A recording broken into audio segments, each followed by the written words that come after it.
Hi teachers! Today, pag-usapan natin ang new guidelines ng classroom observation for school year 2022 to 2023. Sa video natin ngayon, ipapakita ko sa inyo ang mga different tips and techniques gamit ang Classpoint para ma-meet ang mga indicators ng ating classroom observation. Hi everyone! So ito na ngayon, discuss na natin how to use Classpoint in classroom observation in accordance with DepEd Memo 8 series of 2023 or the guidelines on the RPMS PPST. Ito na po ay yung bagong rating sheet for our COT RPMS for teachers 1 to 3. So meron po tayong 9 indicators for this rating sheet. At ito po ang mga different indicators na meron po tayo. Lahat yan, iisa-isahin natin. So, how to use Classpoint in our classroom observation? First is, we need to welcome our students. Diba? Invite muna natin sila to join the Classpoint. We can ask them to join by using their mobile phone or kung meron kayong tablet sa school or kung gumagamit naman kayo ng mga computer laboratory sa inyong school, pwede po. Okay, so the best way for them to join is using their complete name. Pwede rin po silang maglagay dito ng kanilang mga profile pictures. Meron tayong attendance check sa ating mga students. So, kung meron po kayong students, kiklik nyo lang po itong upper right corner ng inyong screen and you can let them join your Classpoint. So, ito po yung first activity na pwede nating ipagawa sa ating mga students is using only emojis to describe how are you right now. So, pwede po silang mamili dito kung kamusta ba sila. So, napakadami nating Classpoint tools. Pwede kayong gumamit ng word cloud, image upload, slide drawing, and more. So, sisimulan ko po yung ating mga indicators depende sa dadaanan ng ating discussion. Kasi ang simula naman talaga ng ating discussion is the attendance check, kagaya kanina, at syempre yung kamustahin yung ating mga estudyante. So, the first thing po na tinamaan ng ating Classpoint is the indicator number 8. Select, develop, organize, and use appropriate teaching and learning resources including ICT to address the learning goals. So, dito pa lang po, gumamit ng ating mga students ng Classpoint. So, si teachers, gumamit po ng PowerPoint at si student naman, gumamit ng kanilang cellphone or kahit yung kanilang computer or tablet. So, may kita po sa pictures of practice, the teacher directs the use of instructional materials to achieve new learning in multiple ways. So, another way of learning, diba, sa ating mga students is to engage with them. Using Classpoint, very engaged ang ating mga students. So, what is our topic last meeting? Pwede tayong gumamit ng pa-review gamit po ang ating short answer. So, once na nagpa-review tayo sa ating mga students, di ba, another engagement na naman po yun. Pwede rin po tayo magpa-rearrange the pieces to form a picture. So, dito po, this is a draggable object. Kahit wala pong cellphone ng mga students natin, pwede natin silang tawagin papunta sa harapan. Since naka-projector naman po tayo, makikita po ng lahat habang inaayos po nila yung mga pieces ng mga pictures po na to. So, sampulan po natin itong draggable objects. Ayan. So, pipindutin nyo po itong draggable object icon. Then, pwede na pong i-drag ng students yung inyong object, diba? Kahit nasa PowerPoint lang po kayo. So, pwede po kayo magtawag ng mga students nyo dito at sila po ang magbubuo ng mga puzzles. So, ayan po yung sa example po natin dito sa rearrange the pictures or the pieces to form a picture. May another question pa po tayo or follow-up question once na nabuo na po nila yung picture. So, based on the arranged image, what do you think is our topic for today? Okay, dito naman tayo madalas, di ba, nagkakaroon ng connection between our motivation at sa pag-i-start po ng ating discussion. So, dito po sa indicator number 7, ito po yung tinamaan ng ating discussion. Kanina, patungkol sa review. So, plan, manage, and implement developmentally sequenced teaching and learning processes to meet curriculum requirements and varied teaching contexts. Diba, ang usual naman po na sequence ng ating pagtuturo is magbibigay tayo ng activity sa ating estudyante, and that's the time na lalagyan natin to ng connection sa ating new topic. So, kung makikita nyo po kanina, nagpabuo po ako ng puzzle. Then, after that, I am going to ask the students ano yung tingin yung topic natin for this lesson. Nakikita nyo po sa features of practice, the teacher's progression from the warm-up to the main activity is thoughtfully planned.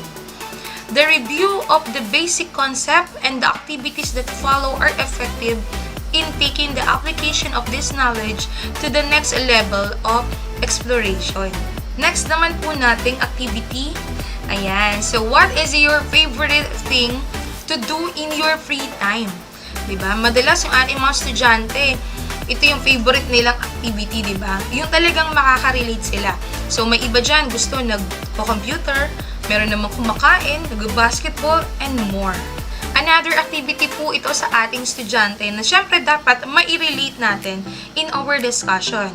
Then aside from that, let's say for example, sumagot si Jose na ang ginagawa niyang activity during his free time is tumugtog. Okay? Kung ang gusto niya ay tumugtog, then that's the time na pwede natin ngayong i-inject in discussion about music. Pwede nating i-relay yung ating lesson about music. That's the time na magkakaroon na ng additional learning yung ating mga estudyante aside sa topic natin that day. Sa activity po na ito, is pwede naman pumasok yung ating indicator number 1. Apply knowledge of content within and across the curriculum teaching areas. So, di ba kanina, ang sabi ko, kung mamimili siya ng activity niya doon during his free time, kailangan i-connect natin yon in our discussion for today. Okay, so yung kanina, ang pinili niya, example is music. So, dapat yung music subject, ma-relate natin kung ano yung discussion natin today. Ang sabi kasi dito na ang the features of practice is the teachers relates the lesson to a real life experiences, which result in learners' willingness to share their own experiences in class or in group work. Sa ating next activity naman is complete the sentences with the correct preposition. So, dito pwede pong mag-fill in the blanks ang ating mga students. Dito sa indicator number 2, nakalagay, use a range of teaching strategies that enhance the learner achievement in literacy and numeracy skills. So, feature of practice, the teacher employs activities that enhance and supports a learner higher level of literacy or numeracy skills as significant part of his or her instruction. So, di ba kanina nakalagay po yung fill in the blanks? So, pwede pong activity yun para sa indicator po na ito. Another indicator, another activity na pwede po natin gamitin is using a Venn diagram. So, dito po, ingredients of happiness. O, diba? Not necessary part of your discussion. Pwede po itong additional activity na matatouch po ang kanilang real-life experience. Diba? Ano ba yung mga ingredients nyo for happiness? Is it you, your family, friends, support, and more? Okay po? Dito gagamit naman sila ng slide drawing.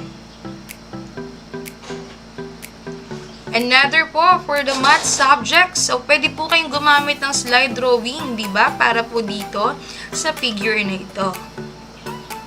Sa indicator number 2, still, same pa din po. Use a range of teaching strategies that enhance learner achievement in literacy and numeracy.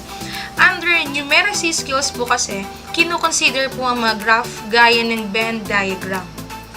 Another activity po tayo ulit, design your cake or your birthday cake, then get creative.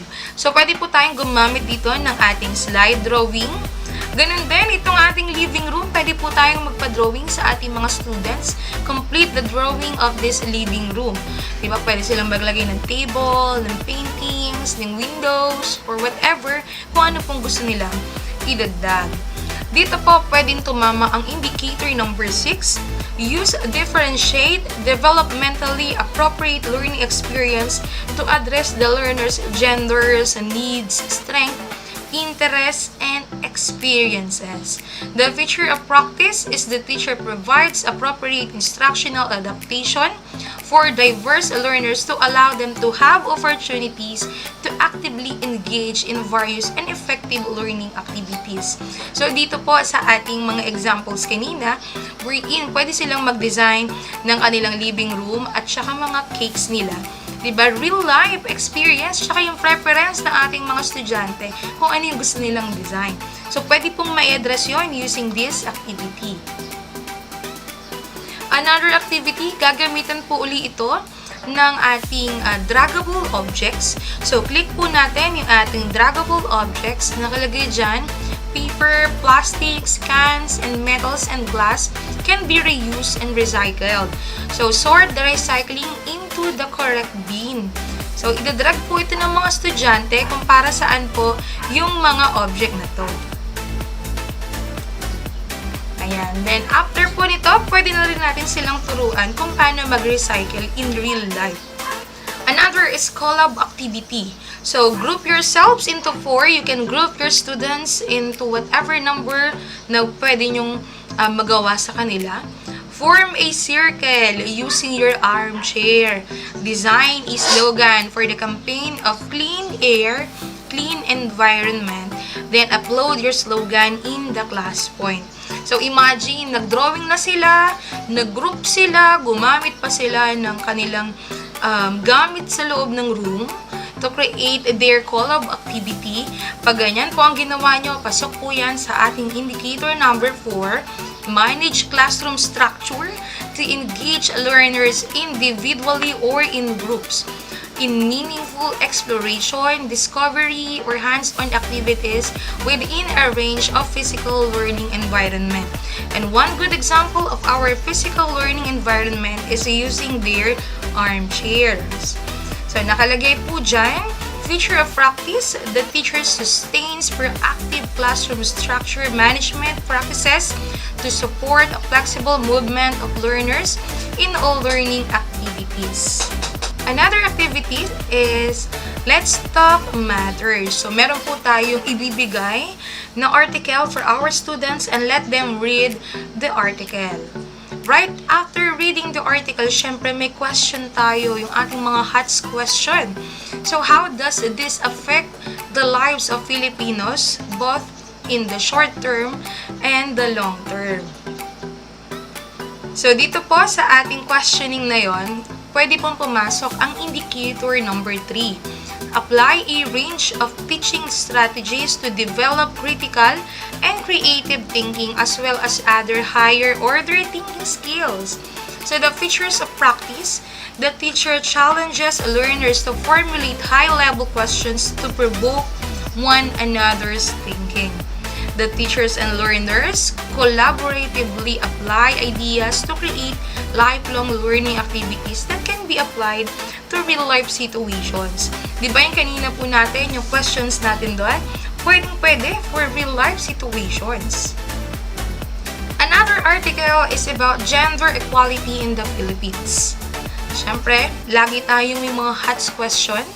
How does this impact your beliefs or opinions on the role of women in our society? Dito naman po, pasok ang ating indicator number 5. Manage learner behavior constructively by applying positive and non-violent discipline to ensure the learning-focused environment. So, ang practice po dito, the teachers encourages learners to independently use proactive strategies and take responsibility for their behavior in different social contexts. Diba, kailangan magbigay po tayo dito ng ating direction sa ating estudyante na dapat responsible sila for every answers na ibibigay nila.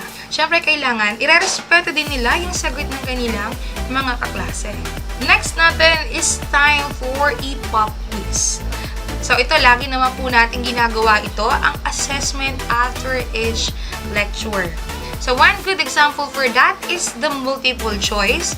Siyempre, Classpoint po, pwede natin niyang gamitin, di ba, for our assessment. So, syempre, after giving the assessment, we need to explain the answer. Ito yung madalas na nakakalimutan natin. For indicator number 9, which is pasok na pasok talaga, yung ating assessment, design, select, organize, and use diagnostic, formative, and summative assessment strategies consistent with curriculum requirements. At ang ating features of practice is the teacher involves learners in developing self-assessment strategies to monitor the academic goals. At ayan po ang ating mga tips and techniques gamit ang Classpoint para sa ating classroom observation in accordance with DepEd Memo number 8, Series of 2023 or the guidelines on the RPMS PPST. Ngayong alam niyo na ang mga iba't ibang tips and techniques gamit ang Classpoint para ma-meet ang ating mga indicators ng classroom observation. Ang next na gagawin niyo naman is to download the Classpoint. Ilalagay ko po ang link sa ating comment section. Kung nakatulong sa inyo ang video na to, don't forget to hit like, subscribe, and ring the bell button para lagi kang updated sa mga posts ko.